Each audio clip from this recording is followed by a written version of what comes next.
We'll begin with the latest on the Brexit fallout. U.S. Secretary of State John Kerry has issued a blunt warning to European leaders not to punish the United Kingdom for voting to leave the EU.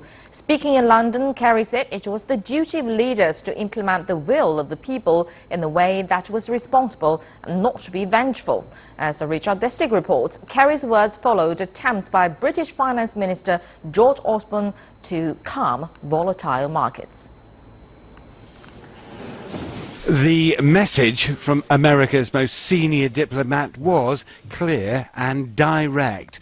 As European Union leaders stepped up pressure on the UK government to begin exit talks quickly, Kerry called for wise choices. And that means choices that to every degree possible are not aimed at retribution, not aimed in anger, but rather are thought through in a way that brings people together. In Parliament, the UK's outgoing Prime Minister David Cameron was equally straight-talking. Britain will begin exit talks when it's ready, he said. And that won't be before the country has a new leader in 2 months from now. Before we do that, we need to determine the kind of relationship we want with the EU. And that is rightly something for the Minister and their Cabinet to decide. Mr. Speaker, this is our sovereign decision and it will be for Britain and Britain alone to take. Earlier, government ministers had arrived for a cabinet meeting amid a climate of crisis. The pound had resumed its historic slide in the wake of Britain's vote to leave the European Union, tumbling to a fresh 31-year low. That, despite attempts by Finance Minister George Osborne to calm the financial markets. Our economy is about as strong as it could be to confront the challenge our country now faces. It will not be plain sailing in the days ahead.